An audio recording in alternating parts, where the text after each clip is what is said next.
what's up? It's Jeremy Picker from Amber Creative. This is Deanna with In the Zoning and Print Girl Mafia. This is Ray Weiss with Printing the Night of the Lion. You're listening to the Two Regular Guys podcast. Hosted by Terry Combs RG, Regular Guy, and Aaron Montgomery.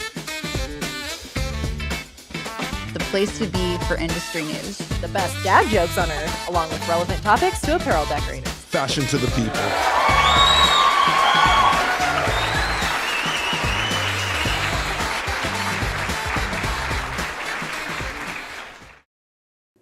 All right, welcome into the show. It is Friday, July 24th, 2026. I'm Terry Combs, and you can find me at terrycombs.com.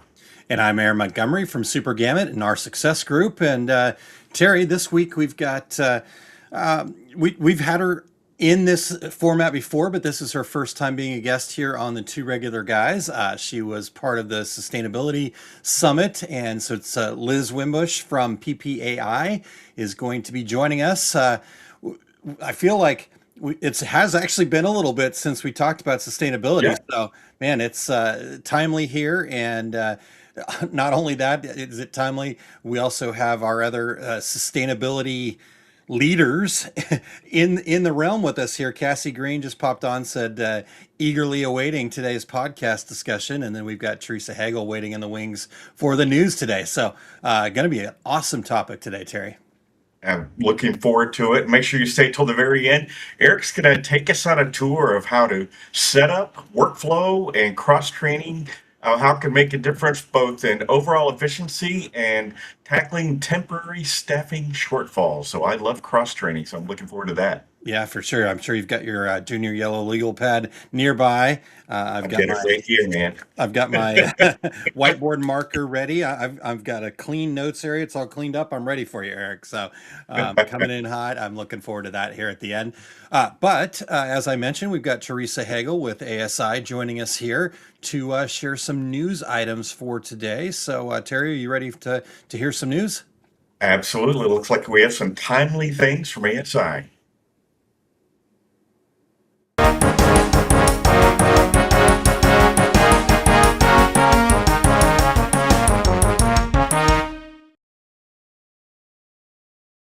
Hi, everyone. This is Teresa Hagel with ASI. It's been a busy week in the promotional products world. We just wrapped up ASI Show Chicago, which included a keynote Q&A with the CEO of Red Lobster, the reveal of the 2026 Counselor Top 40 Supplier and Distributor lists, and so much more. So unsurprisingly, all of my headlines this week are going to come straight from the show. So first up, we honored the winners of the 2026 Counselor Awards. And I'm not going to go through all of the award winners here because there's just too many and we don't have enough time. But I do want to highlight the Person of the Year, Randy Carr, CEO of World Emblem.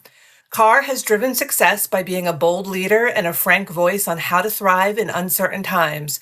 He built World Emblem from the ground up through a mix of bold action, nonconformist leadership, and calculated risk-taking. Other Counselor Award winners this year include Tom Rector of Thumbprint and Jody Schillinger of Maple Ridge Farms. I encourage you to visit ASI Central so you can read the full profiles on all of these inspiring figures and more. Next up, let's look at some of the apparel trends that my colleague Brendan Menepace saw on the show floor. Early 2000s inspired trends are shaping promotional clothing with thinner fabrics, fitted t-shirts, and zip-up hoodies making a comeback. Of course, to me, the early 2000s don't seem that long ago, so let's not say that they're retro or anything because that'll feel super old. But, that it is a trend because we've seen thicker, fabrics being the trend for a while. So if thinner fabrics are coming back, that's definitely something to keep an eye on. Another trend is premium outerwear from brands like The North Face and Mirror, which help boost the perceived value of promo campaigns. And finally, lightweight layering pieces like thermals and subtle design upgrades like Henley collars are giving distributors and decorators more fashion-forward options that align with current end-user preferences. All right, so let's close out this week's edition with a look at some of the insights shared during ASI Show Chicago's Education Day.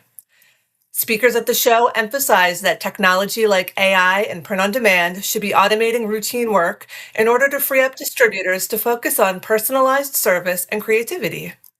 They also encouraged promo distributors to specialize in defined niches, research prospects thoroughly, and tailor outreach to specific customer pain points instead of relying on generic sales approaches.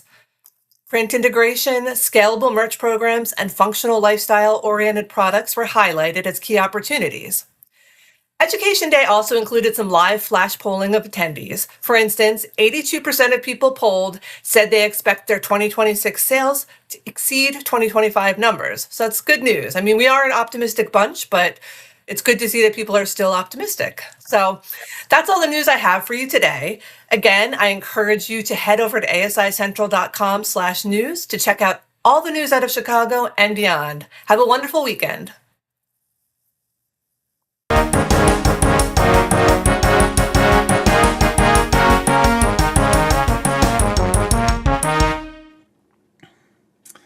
All right, Terry, what stood out for you? Trends. That's we always get that from Teresa. I'd love to hear it. Thin fabrics. I'm interested in hearing more about that as well. But Red Lobster. Now I want Cheddar Bay biscuits. So I love it. Yeah, you got Red Lobster. I mean, all sorts of good stuff. And Aaron, I was speaking at that Chicago event a few years ago, and one of the organizers came over and said, "Hey, your seminar should be really well attended because the keynote speaker had a full room." And I'm like, I don't think those two things correlate. But was it really well attended? Actually, it was very well attended. There you go. So good I stuff. guess they were right and I was wrong. Yeah, weird. All right. Well, good stuff there. People are still trickling in here, but wanted to say good morning to a couple people before we move forward too far here, Terry. Cassie, as I mentioned before, said morning, eagerly awaiting today's podcast discussion. Excuse me. So I love it when we have these leaders all in a room together, right? I just learned so much here. So I'm really stoked about this. I know this was definitely something that I probably gave lip service to for a long time. I think this was kind of Jay's story also when he started the Sustainability Summit. So to be able to be a part of that and have these important conversations, I think is really important. So yeah, that's what I just said that. All right. Well, but Aaron, now that Cassie's here, who in our intro says the best dad jokes, are you feeling good about yours today, or you need to change it? I do feel good about it. I do want to say hi to Doug real quick here. He did finally back home from across the pond, so he's back in Los Angeles. So Very nice. appreciate you being here, Doug. And yes, this is a dad joke in all definition of the meaning. So whenever you're ready, Eric. Let's hear it.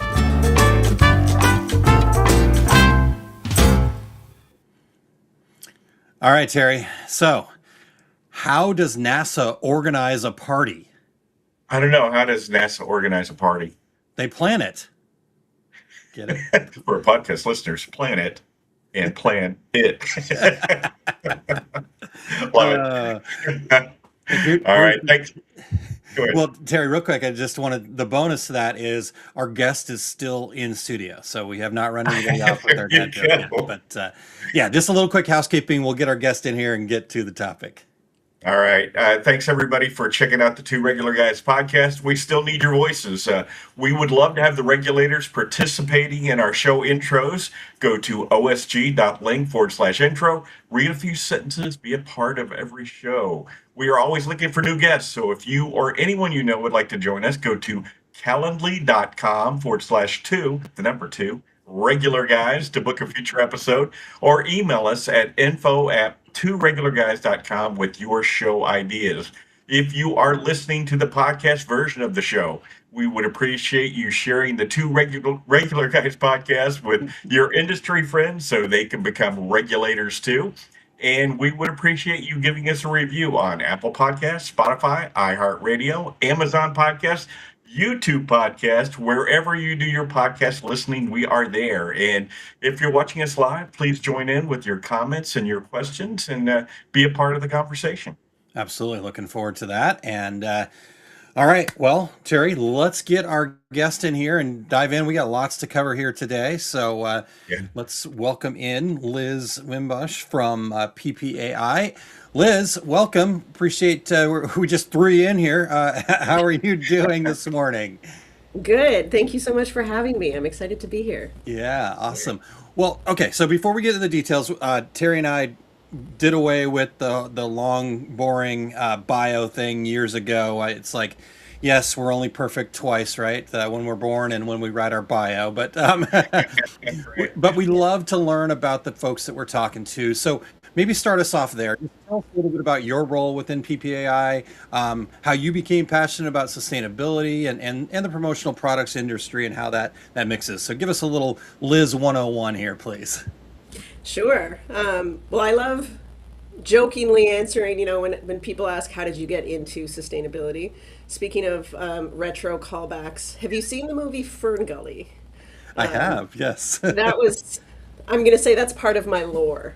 So I joke, but I lead PPAI sustainability and responsibility strategy. So that spans sustainability, responsible sourcing, product safety, compliance. And my background isn't in environmental science, it's in supply chain and production.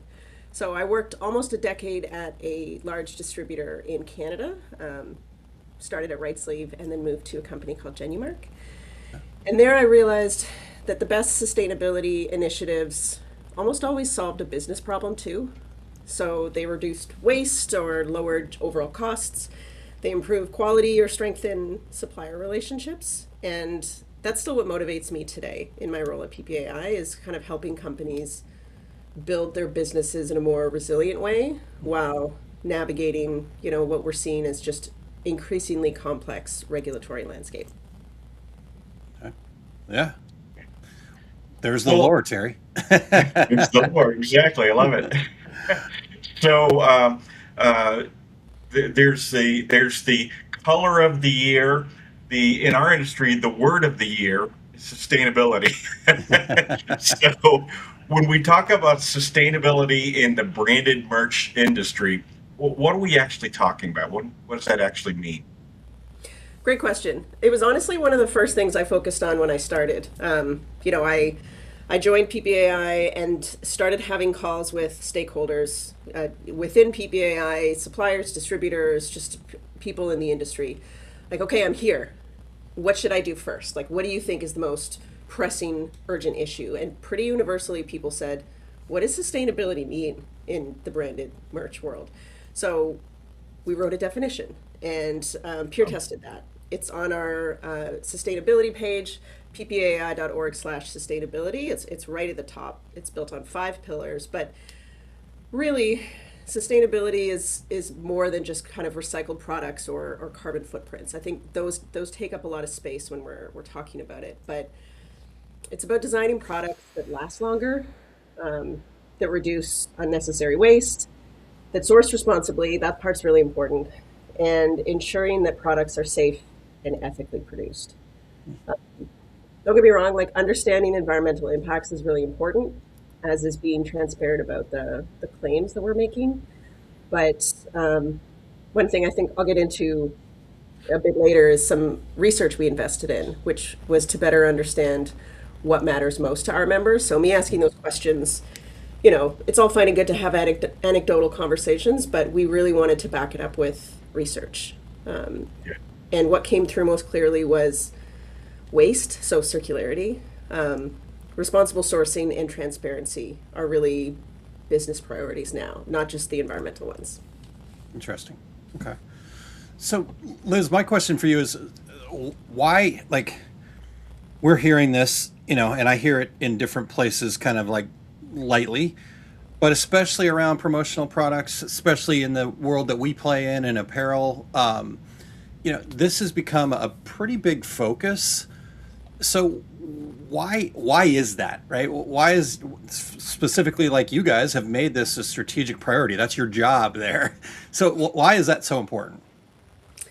So I think a few different things. A few years ago, maybe even like 5 years ago, sustainability was really a differentiator for a few niche clients or companies. And today it's kind of just customer expectation. And depending on where you are or where you're selling into, it's a regulatory requirement. So brands are asking more questions, governments are introducing new reporting requirements, and businesses are looking for ways to reduce their exposure risk to a lot of those regulatory concerns. It also improves efficiency. You know, if you're looking at you're doing your carbon footprint for the first time, you're often going through a lot of business operations, looking at them in a different light that help you find ways to do things just a little differently that often save you money. So our role at PPAI is not to tell anyone in the industry what they should be doing, but it's to give them the practical tools and credible information so that they can make informed decisions. And like you said, I think especially in the apparel industry, there is so much more demand now around transparency and the data to back up those sustainability claims. Well, I think too that, you know, when you talk about sustainability, I'm sure a lot of business owners are thinking, well, this is going to cost money. But from your angle, you're saying, hey, this can save you money. I think that's a great approach. Yeah, there's definitely ROI and sustainability in business. It's not all just about, you know, Fern Gully and saving the planet. Well, you know, and every time we have a conversation about sustainability, this question comes up. I'm a distributor, I'm a supplier. I don't know where to start. So what kind of sustainability resources, tools does PPAI offer to help their members, your members, our members? The industry at large. Yes. I love talking about this because it's something I'm very passionate about, as you'll tell if I start talking faster and higher. I love it. So we really try to build resources that meet members wherever they are. You know, depending on where you are in your sustainability journey, you can be just starting out and really figuring out, yeah, where do I go? You can be, you know, a few years in, you can be a certified B Corp.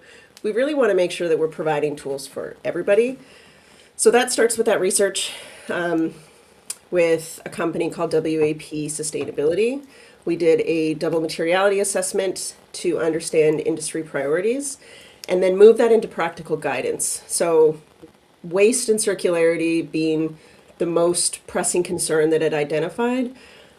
We just released a circular thinking playbook, which is on that sustainability page I mentioned. We've got circularity case studies to really show members how this works in real life. Not here's a lofty academic idea and good luck figuring out how to approach it in your business. We want to make sure that it's grounded in reality. We also provide regulatory resources, webinars, a responsibility monthly newsletter, and our online education platform. We've got a few CIS level courses now that are specific to sustainability. We've got carbon accounting for the industry and a new one. I believe it's CIS 332, if I recall correctly. And hopefully our director of PD is not listening and doesn't call me out on that one. But yeah, we're kind of trying to provide it throughout all of our different platforms and resources for members so they can access it easily. I love the concept of here's what you can do in the real world. So that's what we need. Yeah. Yeah, it's you know, one thing to write a white paper and have all these lofty ideas and you know, when we started looking at circularity as a concept is this very lofty perfect goal where there is no waste created and no new inputs. It is what is created as waste is put back into use, and this perfect circle is created, which when you think about it, that's not the reality we live in right now, generally speaking. There are a few industries that can really aim for that, and we don't want to discourage anyone from trying.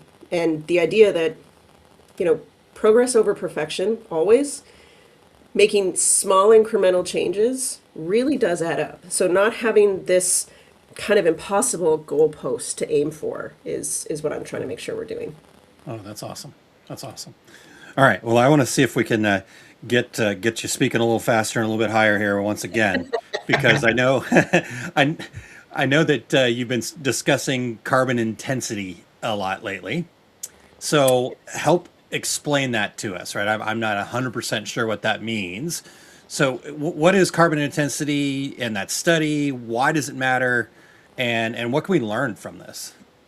Yeah. So this project I'm so excited about because it's filling this data gap in our industry that we've had for years. So in partnership with ASI, some European associations, and a company called 51 to Carbon Zero, we measured the carbon intensity of branded merch products compared to other marketing channels. So carbon intensity is what the carbon footprint is in relation to different metrics. So we looked at the carbon intensity per dollar spent, per program, per impression.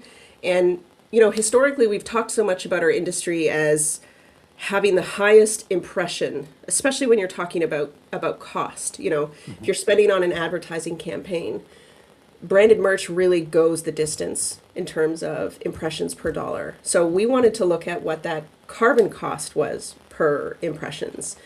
And we went into it really not knowing how we were going to look. We said if we come out as an industry not looking great, then it's a good rallying cry. This is something that we at least then have the data to build our next steps on. But, and the goal was never to prove if promotional products are inherently good or bad.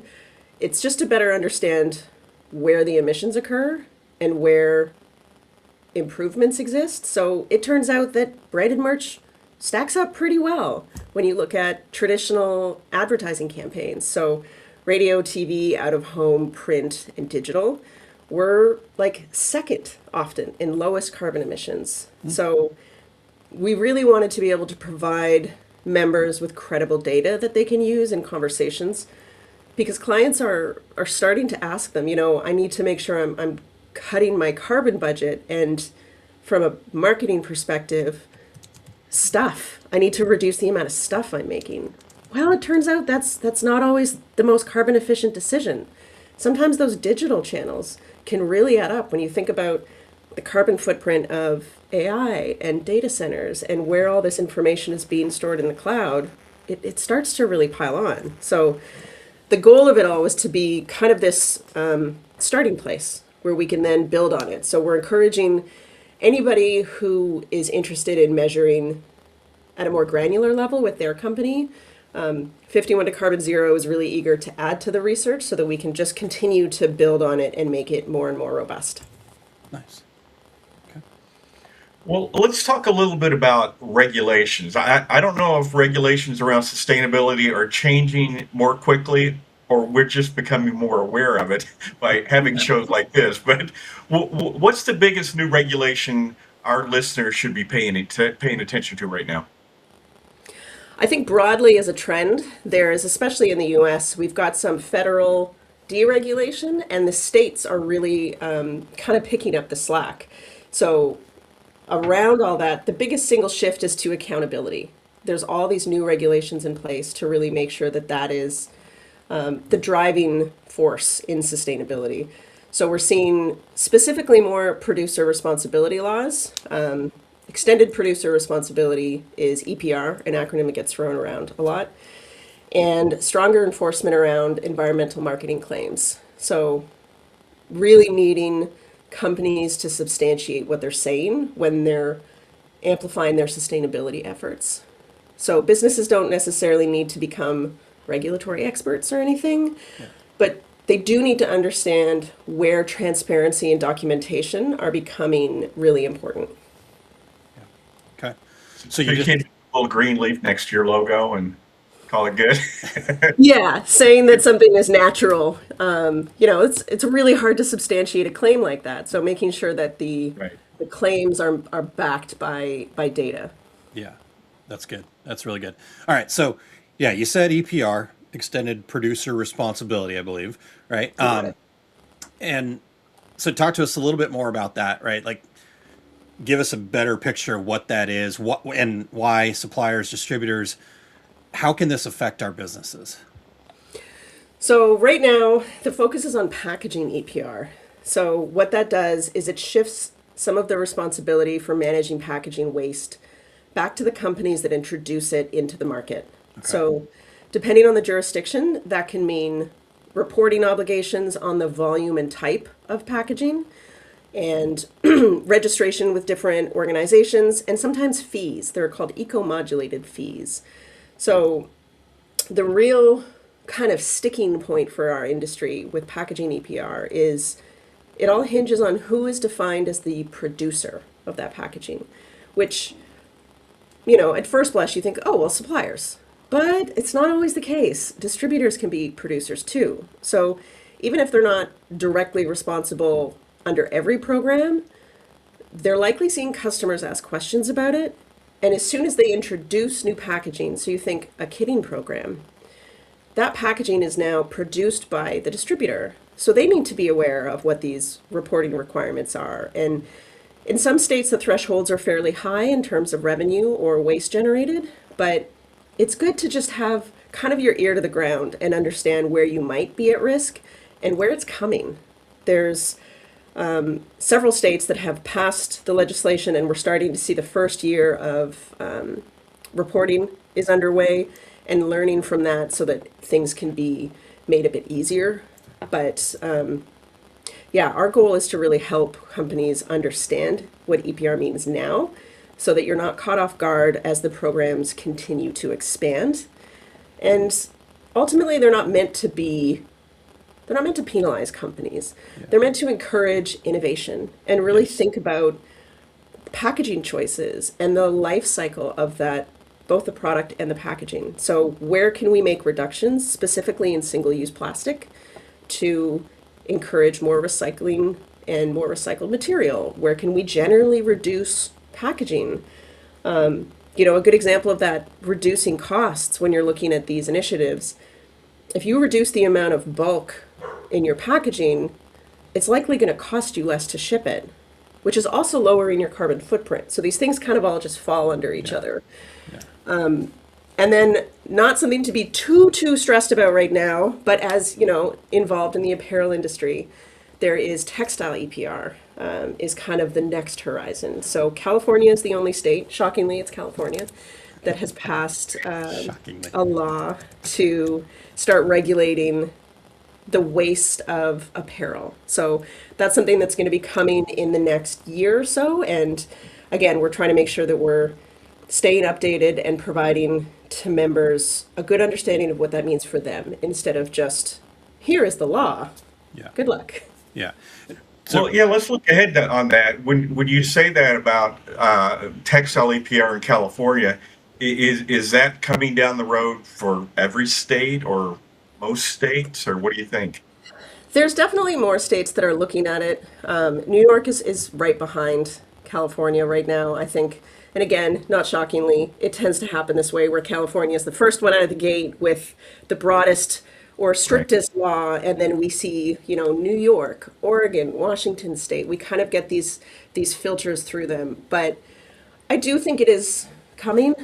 I think too, even if you're not selling into California or you're not based in California, it's also in the EU. So companies that are working multinationally or very large brands are starting to hold themselves to those highest standards they can find, to just keep it simple. Like, instead of having different reporting requirements for different areas and different markets they're selling into, just picking kind of the strictest and then working towards that as a goal saves you from a lot of reactivity, instead of furiously trying to play catch up. So I think even if it doesn't accelerate right now in the US, I think broadly it is coming for the industry. Yeah. Oh, that's really important. And I love how you put it, like, why play catch up when you could, be in the know, go to the PPAI site there and learn this stuff. But I think in general, from a big picture perspective, I'm actually appreciative of this. I don't know. I used to always get frustrated with, Amazon shipping air everywhere, right? These massive amounts of cardboard boxes that it's like, oh, it's recyclable, but no, it's not. Like, there's so much of it, we can't recycle it that quickly, is from what I understood. Terry, this was years ago. I don't know I might have to go do some digging now, but we had a guest on that was trying to do something around this whole packaging thing where they were taking, Terry, correct me if you remember this, but she was taking old windshield wiper blades and turning it into reusable packaging and kind of had this program.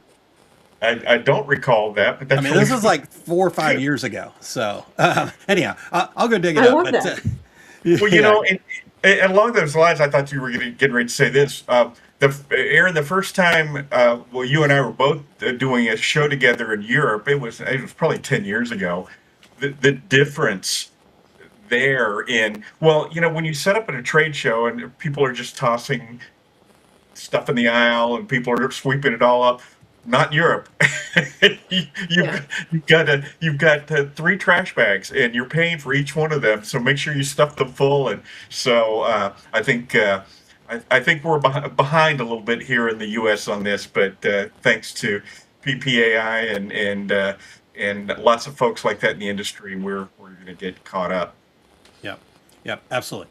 All right. Well, I want to shift gears here a little bit, Liz. This has been great. One quick note from Cassie earlier. I just want to make sure we get it out there and into the ethers there. Cassie said, love that Liz pointed out digital can have a massive environmental impact as well. It's a common misconception in the industry, and more clearly defining that is so crucial to talk about. So I love that. All right. But you guys in September, you guys have a responsibility summit coming up. Yes. So tell us a little bit about that event, who it's designed for, what can attendees expect to take away from it? Just kind of give us the 101 on that. Yeah. So it is September 14th to 16th, and it is in Denver this year, which is very exciting. It's our first time. Often we alternate between the coasts, but we wanted to make sure it was easier for anyone who is coming from one of those coasts to not have to travel all the way across the country. So it's really for anyone responsible in making better business decisions around product safety, compliance, ethical sourcing, and sustainability at large. So suppliers, distributors, and service providers alike. And what I think makes it really valuable is that it's really practical. Like, we focus on the brass tacks of it. What's changing, what it means for your business, and what you can do with that information when you go back to your desk. Not just, here's something for you to be scared about. Good luck. It's also this really great opportunity to learn directly from peers.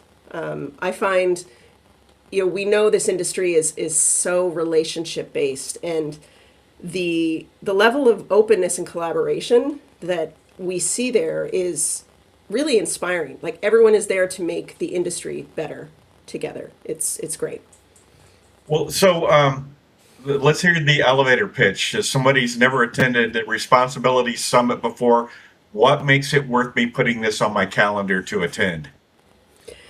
So something that I hear consistently from people who attend is, again, that collaborative feel and the networking opportunities. But really, it's this space for conversations around the presentations. It's a lot of information. There's definitely no one at the end of the day who's like, wow, we were a bit light on content on that day. It's we build a lot in. We've got lawyers and experts and compliance folks coming in to give us, again, those brass tacks, what we could do. But having that direct access to experts and regulators, as well as peers who are working on the same thing, that are willing to share what's worked for them and what hasn't, I think is really, really valuable in an area that's evolving as quickly as sustainability and compliance. Love it. Good. All right. Well, that looks like something worth checking out. Eric has the link to that in the chat there, and we'll have it in our show notes as well. PPAI.org/event/responsibility-summit. So go check that out. All right, 2 things. I want to talk a little bit more about what you're working on right now, Liz, but since my brain was going about the conversation we had about the packaging, and Liz, you seem to be interested in it. Yes. This was back in 2020, Terry. Gosh. Yeah, so a while ago, and the company's called Lime Loop. And so I'll share the links with you, Liz, later. If Please do. Yeah, that sounds great. Yeah, Yeah. I was like, I'm hoping they're still there. Their website's still up and their Instagram's still active. So that's a good sign. Because I knew it was a hard road that they were going on. They were talking about, big dollars and working with big brands and stuff like that. So I think it's pretty exciting. So anyhow, all right. So Liz, sorry about that. I got off track. That's not uncommon for me. But tell us a little bit about what you're personally working on right now that you're most excited about when it comes to kind of the future of sustainability in the promotional products and apparel decorating space. So I think what I'm the most excited about right now that I'm working on is the evolution of that research into implementation. So that WAP sustainability research gave us a roadmap for where members needed the most support. And now we're building around those priorities. So that circular thinking playbook, helping companies think about waste differently. And that's built on roles. So depending on if you're in operations or sales, we're trying to make it easier to figure out where you are and where to go. So we've also just published our first industry case study to show what that looks like in practice. More coming. We're developing a standardized ESG reporting tool to help reduce some of the audit fatigue that specifically our supplier companies are facing, and duplication in requests. Having a homegrown survey thrown at you that asks the same question in 5 different ways, you spend more time answering surveys than doing the work. So we want to try and take that lift off members. And then that carbon intensity study to really start with that baseline of data for our industry that we've never had before. So starting to feel like more of an ecosystem of resources instead of just isolated projects. Showing my age a little bit, but I love it when a plan comes together with a cigar in my hand. It's starting to feel like that. It's starting to feel like we're, you go to our sustainability page and there's so much information, but figuring out where you need to be and what you need from those resources is really what we're working on now to provide a little bit more guidance. Love it. All right. Well, hey, before we let you go, leave our audience with one practical piece of advice, maybe something a distributor or supplier can start doing this week to become more sustainable. And what's your one piece of advice? What can I do starting today? Always be more curious. Ask more questions. I think, there are specific questions you can ask depending on where you are in the value chain, or if you're a client-facing salesperson at a distributor, or you're working in production at a supplier. But ask questions. What is your intent with this? What do you want your buyer to feel? What do you want the end recipient to feel when they get this? Where can we reduce waste? If we're talking about overruns on sizing with apparel, can we ask just a couple more questions to make sure that we don't have too much waste left at the end? What kind of plan do you want to have in place for the end of life of this product? There are all these initiatives that companies can be doing now for take back and responsible end of life programs, whether that's recycling or upcycling or donation. Really just asking questions and then giving yourself some grace, that progress over perfection. Making little changes don't feel drastic, but when you start to look back and really consider how they've added up, pat yourself on the back a little bit sometimes when you're doing it. We all need encouragement, and it's good to hear those success stories so that other people can be inspired by them too. That's awesome. Wow. Such good stuff in there, Liz. Thank you for that. Tons of stuff. The one thing that really stood out to me too was when you were talking about kind of the, especially for us apparel folks, right? This idea of overruns. And, I think it's always been this mindset of, we just need to push a couple more shirts on our clients. So, we make more sales and profits and all that other stuff. But what if you instead got them just the right amount at just the right value, right? Maybe there's more value in that than, I don't know. I think it probably comes from, not to pick on Terry here at all, but kind of that screen printer mindset of, where do the price breaks come. But in our digital world, there's really not an economy to scale anymore. So why are we trying to shove 72 shirts down somebody's throat that needs, they need 70, right? Or they need 50, right? So anyhow, I think there's a lot to be said there. And I think you can probably get a premium for doing it right as opposed to being the cheap guy because you're going to sell more pieces. So anyhow, that's what stood out to me. Lots of things stood out to me, but that was a big takeaway for me. So that's great. All right, Liz, last thing before we let you go. I'm sure our listeners are going to have more questions, want more information, have met you in person here and say, hey, I want to learn more about what's going on over there at PPAI. Give us a couple places where listeners can reach out to you at, please. Absolutely. So LinkedIn is where I post a lot of the regular updates, what we're working on, or share kind of regulatory insights. One of my colleagues, Rachel, is really good about posting regularly there, so I'll amplify her efforts. Our Responsibility Monthly newsletter and that Sustainability Hub on PPAI's website, I think, are the easiest places to connect and engage with any of this content. Myself personally, you can reach out to me at elizabethw@ppai.org. I love hearing members' questions, success stories. If you want to be part of one of our volunteer work groups, if you're coming to Responsibility Summit in September, please come say hello. I really love meeting people in person, especially that get as excited and geeked as me about this kind of stuff that we're working on. And it really is one of the best parts of my role is hearing directly from people about challenges and figuring out those practical ways that we can help. Yeah, I love it. Terry, just imagine if we could, sell, putting Liz and Cassie and Teresa and putting them all in a room and saying, okay, talk everything you love about sustainability, and everybody that else is like interested in it is going to be like, oh my God, I'd give my left foot for that. 100%. Yeah. Oh, so good. Liz, thank you so much for your time today. This has been a blast, and really looking forward to seeing everything that's coming up. I just sent you a LinkedIn request, so I'm going to stay up to date. So Awesome. Thanks so much for having me. All right. Appreciate it, Liz. Talk to you soon. Thanks, Liz.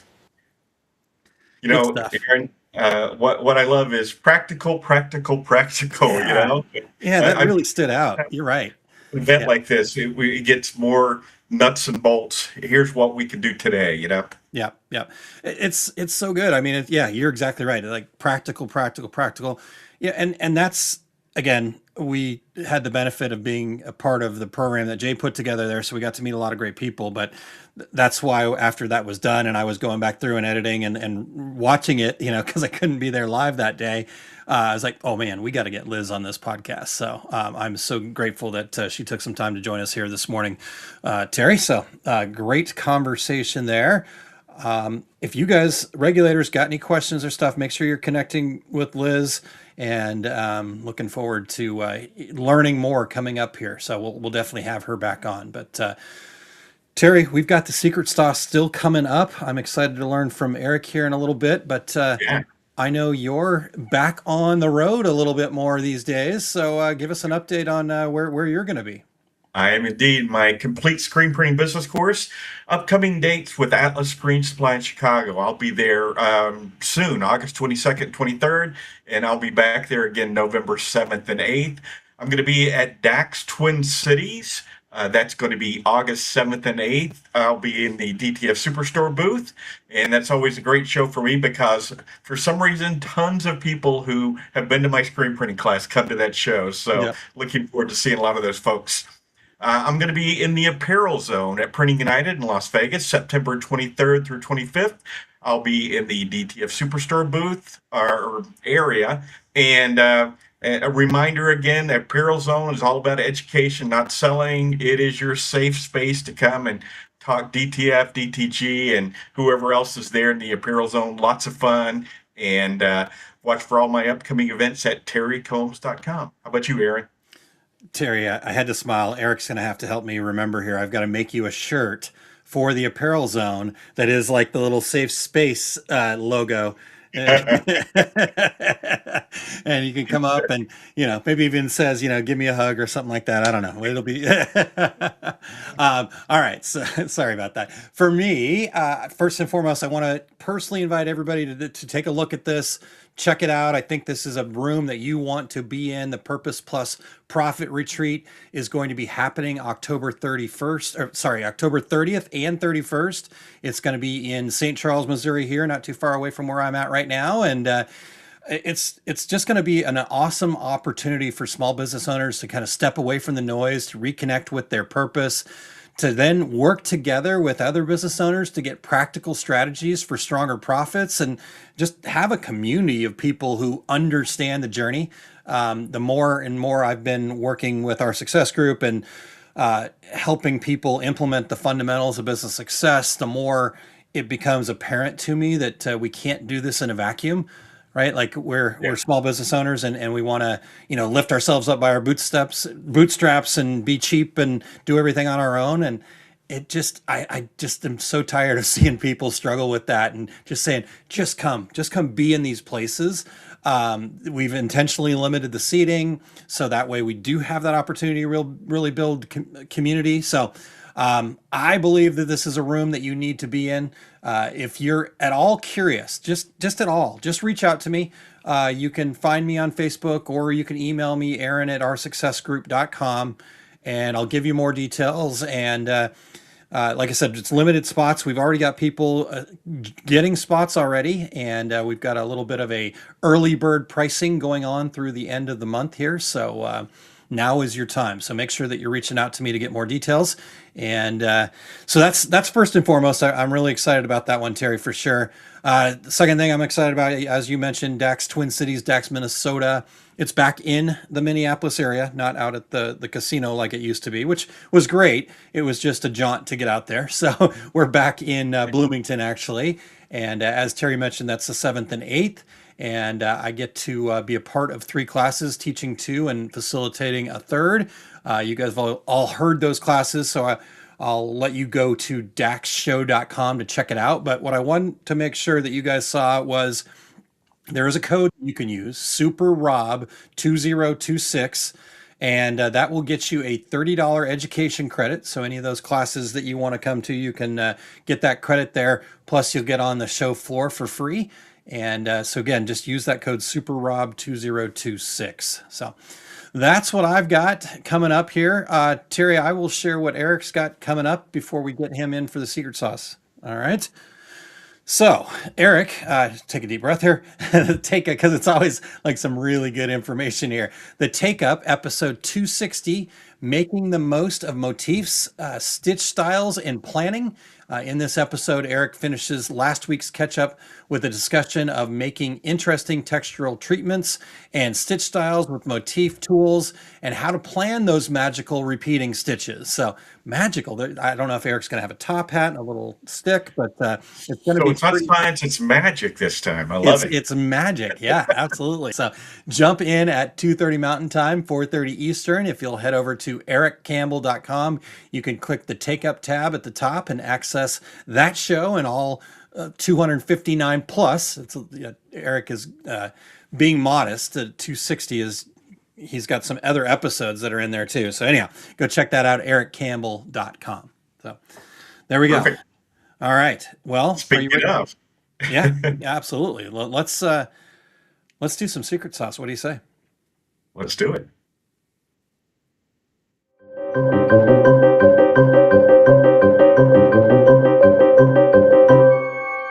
Hey folks, it's time for the secret sauce, and today we're talking about setup, flow, and cross-training for crisis.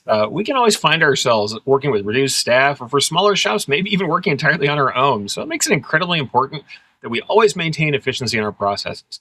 If we want to keep our output up, even when we can't count on our hands to keep things moving, it's important to refine our processes and find ways to both reduce wasted time and make the best use of our most precious resource, which is labor, always.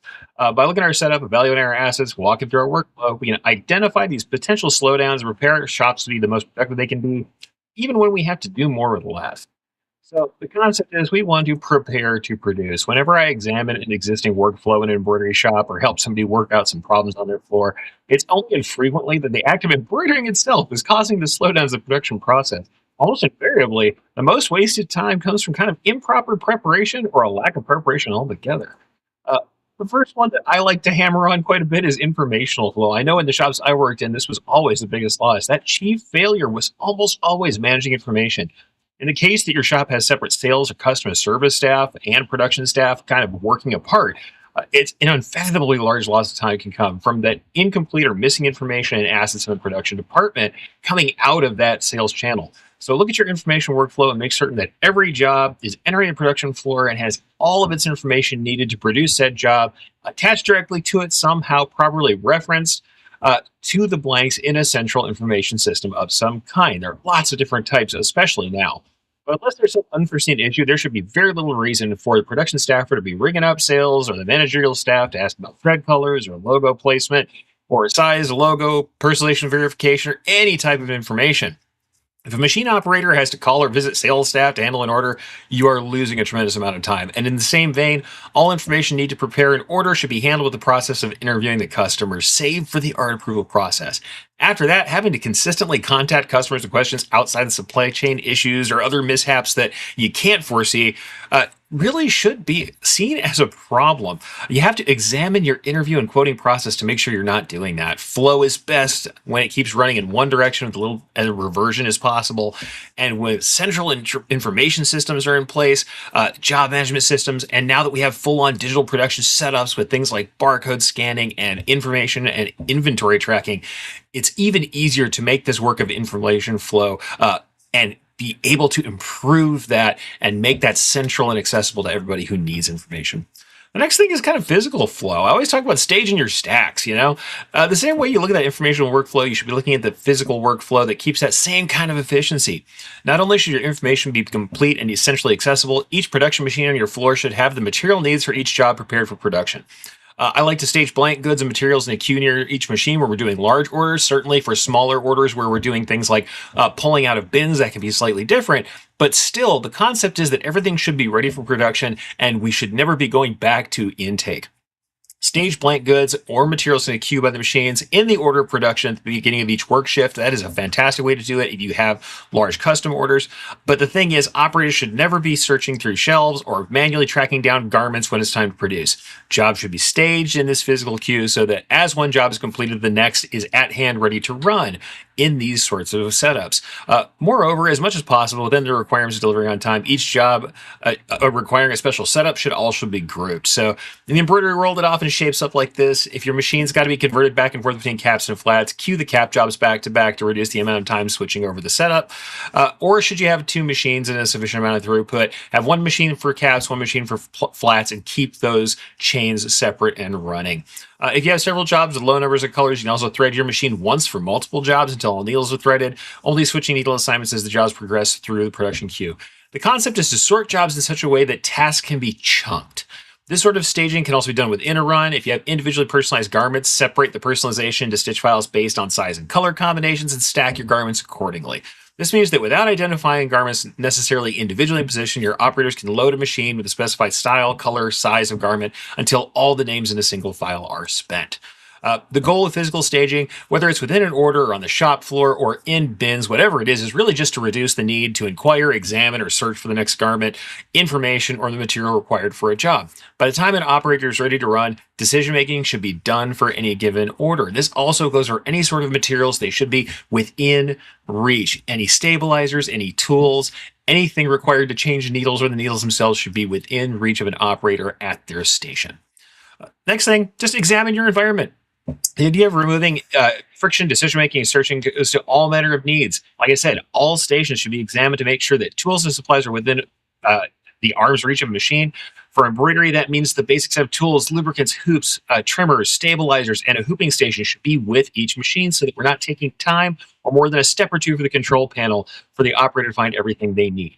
If you need to change the needle, oil the hook, change over the pantograph, hoop the next run of garments while the current run is underway, or find information, you should be able to do so from your station and be able to get to the information for the next job in a queue easily. Minor expenditure on basic tools having all these things ready, not having to go running around for a hex wrench or a particular screwdriver or bobbins or production sheets is fairly important. No matter what the production task is that you're trying to optimize, no matter what station or type of decoration this is, watching your staffers and seeing how much walking it takes to complete an order will let you know where these little leaks of time are. Every step wasted, every time a machine has to be paused is lost time you may be able to reclaim with a small investment in setup and supplies.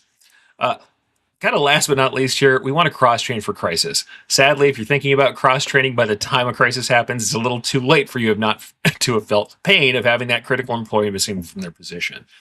What crises like that can show you, however, is that it's never advisable to have these choke points where a single person's absence can bring your entire production line to a halt. Save for very skilled positions that can't be easily trained, every position should have at least partial coverage through cross-training, in my opinion. Basic machine operation, the ability to fetch and prepare files, shipping and receiving, basic access to and handling of accounts, basic access to information that is coming in from sales and acquisition should not be relegated to a single staffer, or at least not accessible by a single staffer. While we are still facing slowdowns and kind of problems in a crisis, we can really see how these critical tasks can have problems and can cause those failures. Make sure it's well known who will handle a task when the primary worker is not available as well, because lots of people, when their job is not specified, will not just jump to it.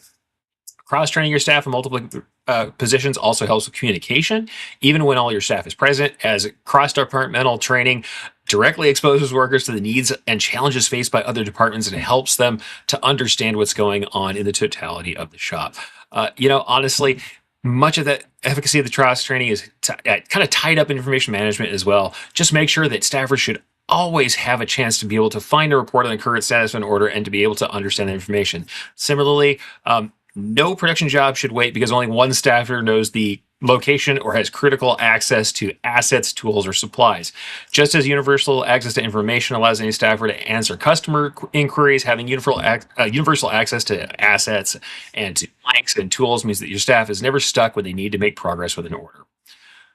Last but not least, I just want to say, no matter where you are in this, or if you have problems with staffing shortages, having an eye turned toward efficiency is always good for our productivity and ultimately for our profit margin. It really is about being curious about what's going on and testing for yourself. Walk through your process. Find places where there are frequent slowdowns. Talk to the staff on the floor at their positions, and also make sure your staff knows how to fill in and where they need to fill in where they see a need. Empower them to do that and help them with training, and you will find a much smoother process no matter what's going on in your business. You'll never be sorry to have fixed this added flexibility and smooth workflow into your company culture. And that is my secret sauce.